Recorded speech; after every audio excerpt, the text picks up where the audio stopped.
this track. What a pain it was to make that track. You just can't imagine. The amount of time I spent writing it, mixing it, mastering it, just completely insane. As you can see, just about 2 minutes of ambient music consisting of only dozen of different instruments. But when they say less is more, I think they just mean less is just more pain in your butt.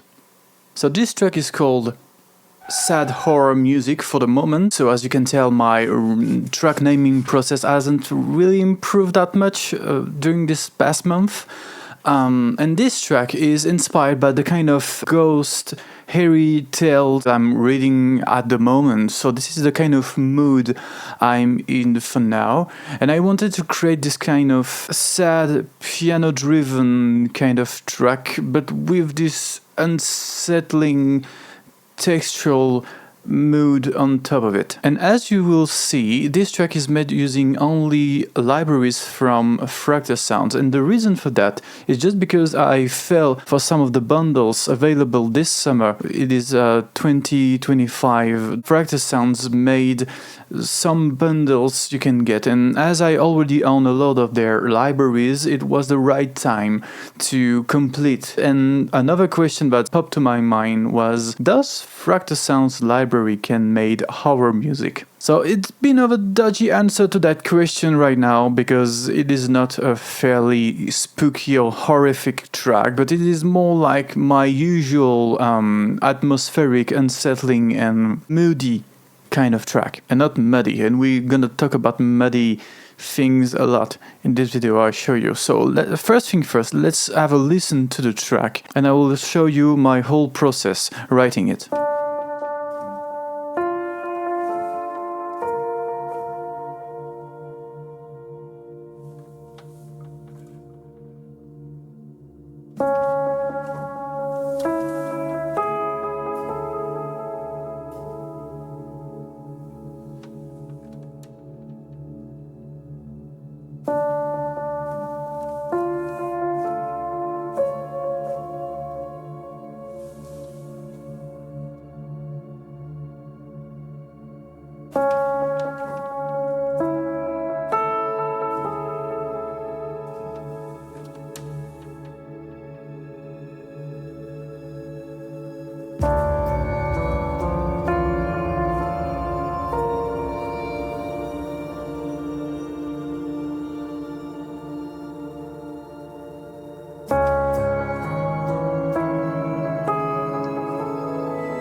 So that was our track. As you can hear, it is mostly a piano-based track. So in order to justify the purchase of a piano bundle from Fractal Sounds, I've used 3 of their piano. So our first piano is Homestead Piano, which I think is the home piano from Will Bedford, the creator of Fractasound. So this is some kind of a living room piano, the one you can find on the family house, and it sounds really well. It is perfectly in tune and everything, but you can tell by the sound of it that there is something a bit off in certain notes about this piano, which make it perfect for this kind of unsettling track.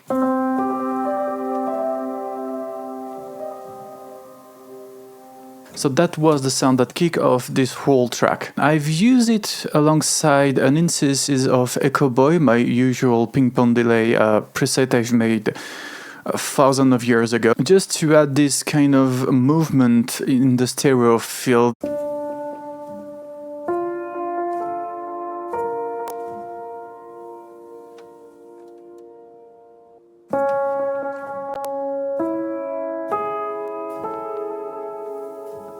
As you can hear, it is more straight sounding without the delay. Our two other piano are playing exactly the same thing. I don't really copy-paste the MIDI file, but it is just the same thing, play at various velocity. It was just to create some kind of larger-than-life bass piano chord.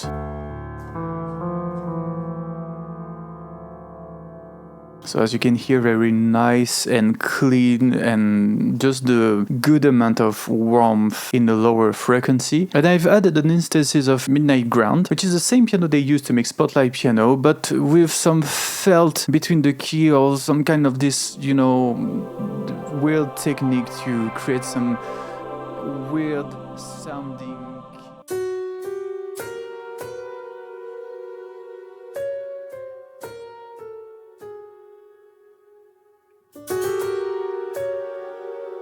I really like this metallic feeling it adds to the sound. So together they sound like this.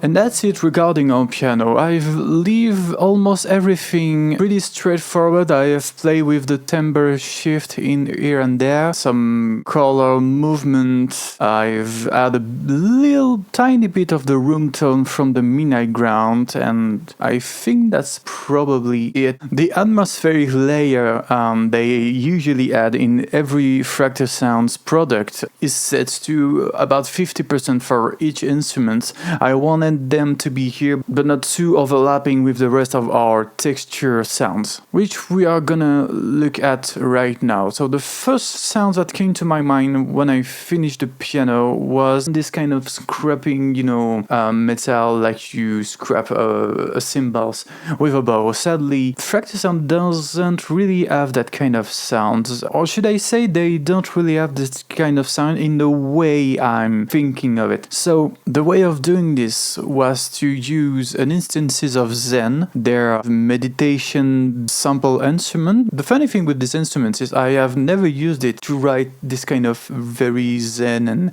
meditative music. I rather use it for some uncanny textural work, and it really blends well when you start adding some reverb and some delay and some distortions to the mix. It's a very, very interesting tool. So the first thing I used was this Bode Vibes sounds.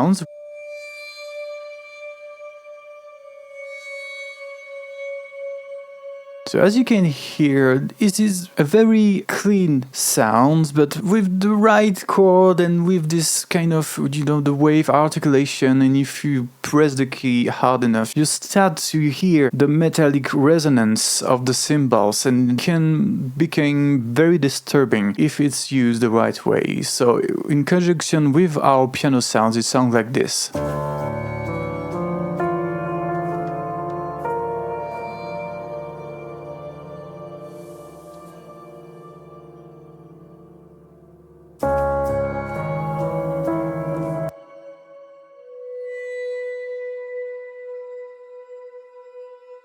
I'm just checking at the CC1 behavior right now, and I think for this instrument it only acts, yeah, exactly, it only acts with the atmosphere intensity knob here. So it doesn't really alter or modify the bass sounds, it just acts as a volume knob for the atmospheric layer. The second instrument, this one here is a very interesting one. My first idea was to use the electric key blueprint instrument from Fractal Sounds because I wanted to double the main Olmsted piano with some more synthy, plucky sounds. Again, as I've just made the purchase of Trails, I was like, can I get something equivalent out of it? So, to be honest with you, the result isn't exactly what I was aiming for at the beginning, but sometimes music writing is just about surprise by the result of some weird and strange experimentation.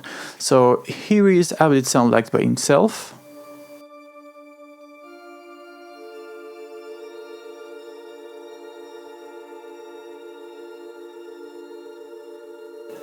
So yeah, no CC1 modulation here for the simple reason that I've created these sounds using the various layers available. I use this knob just to kind of mix the sound I like the most. What I've used is this degrader tools I get for free. It has this kind of digital degradation. Sounds like an old Game Boy or things like that. And another instances of Echo Boy, again, my usual ping pong presets and nothing very original here, just add some kind of movement to the overall track. At the beginning of our track, you probably have heard that low resonant pad, and it was made using the orchestral atmosphere instrument from Fractal Sound. I really don't like that pink that pink UI. I'm renting again Fractal Sound, which is a company I really truly deeply love. This is the very first time I'm getting disappointed by a Fractal Sound's instruments look. I really don't like that pink. This is not a really interesting part of the video, isn't it? I've built this instrument from scratch. This is not from any inbuilt presets. So I've used these 3 different layers and I've added the shimmer plugin from Valhalla to enhance that dreamy sounds.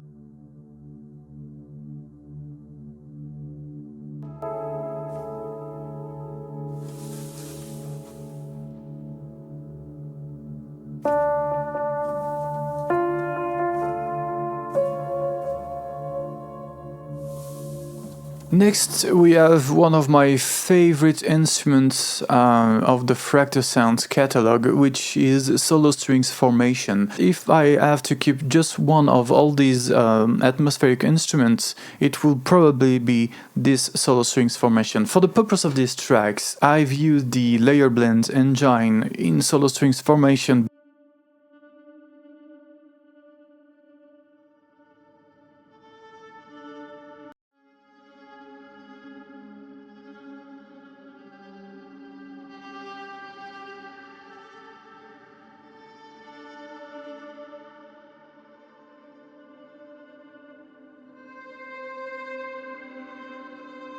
As you can see here, I've played with a few modulation.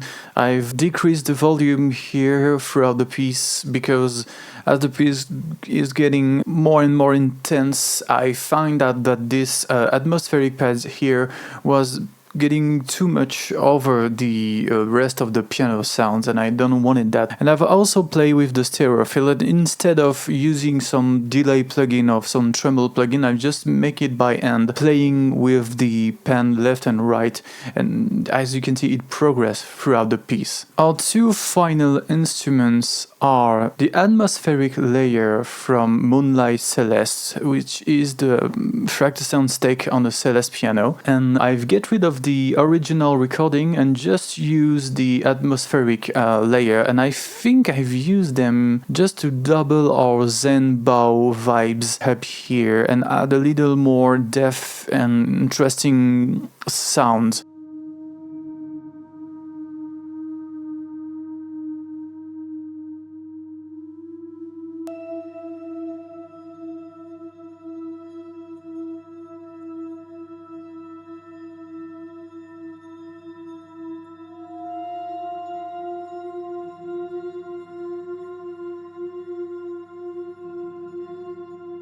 And finally, we have these instances of trails, again by Alexander Parsons.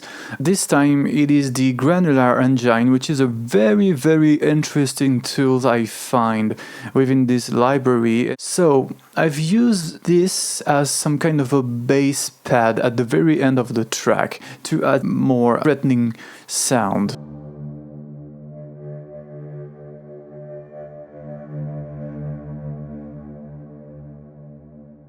So again, a very interesting, evolving texture. I don't remember exactly what the CC1 is doing here exactly.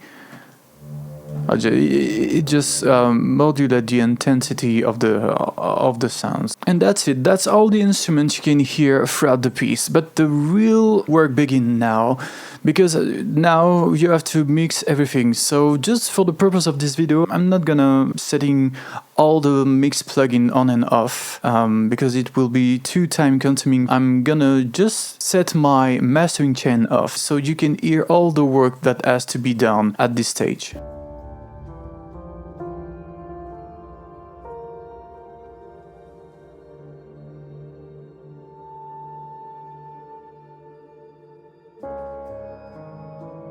And as you can see here, my volume fader are pretty high above our 0 dB. Usually I will have set this one to 0 and mix everything else according to this particular instrument. But everything here sounds so gentle, so smooth, and it is the purpose of most of the Fractal Sounds library actually, isn't it? It is to sound beautiful and smooth and cinematic and calm. This is my view on most of their libraries. As I wanted something more in your face, and my reference track, which is a track from Arkadiusz Rykowski from the game Colat, it is the same kind of piano ambient track, but it's still very upfront, so I have to boost everything up. And if I haven't done this, would probably have to add, I don't know, maybe 20 dB in my funnel limiting plugin, so it is not exactly what I want. Regarding the mix of this track, no real fancy tool here. I'm just using Pro Q4 in conjunction with this multiband compressor from FabFilter just to get rid of the frequency I don't want. And in the case of a track like this, it is very bass heavy, and if you take some reference tool like tonal balance control, for example, you will start be worried that your track is too muddy sounding, and we are getting back to our muddy things here. So with all the mastering done, it's behaved like this.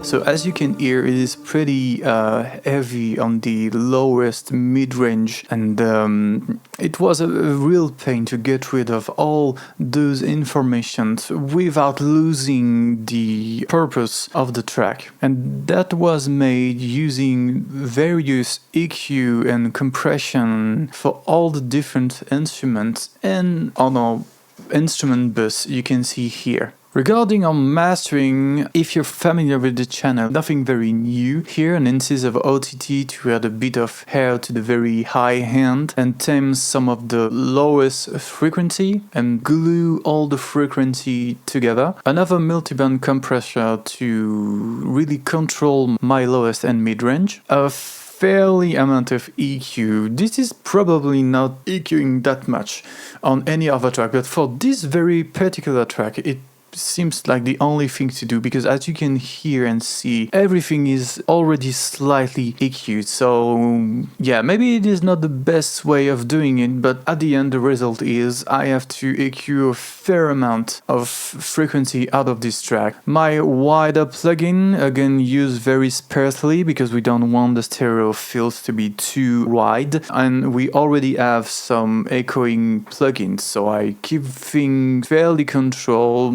nothing more than 10 or 12% and almost nothing below 100 Hz. And finally, the new piece of equipment here, this is not actually a new piece of equipment. I have this limiting plugin for quite a long time now, never take the time to use it properly, but as I'm digging more and more into the Marcus Warner works, I find that it is the limiting plugin he used. What I find really interesting with this particular limiting tools, it is that in my opinion, and for all the testing I've done with it recently, I think it is way less heavy on the CPU than the FabFilter one was. So yeah, this is a very interesting tool to have. But as you can see, even with all the volume fader pushing pretty high, I still have to add 15 dB to our final output just to match the overall volume of my reference track. Lot of mixing and mastering works to be done, and I think this version you hear now is the F version, which means that it is B, C, D, E, F, G. Yeah, 7 version of the mastering, of the mixing and the mastering were done before I reached that solution here, which is probably not the best, but I'm kind of okay with how it sounds for now. So again, to sum things up, less is more complicated, less is more to mix, less is more to master, less is more to make sounds as a big thing, whereas it is just a few instruments and mostly textures. So if you have any question, some kind of playing here. So I think that's it for this track. If you have any question regarding my process here, do not hesitate to ask on the comment section down below, and I see you on the next one. Bye! Just water, actually. If I had to drink tea and coffee at each recording session, I would have been, totally crazy by the end of the video. Be sure.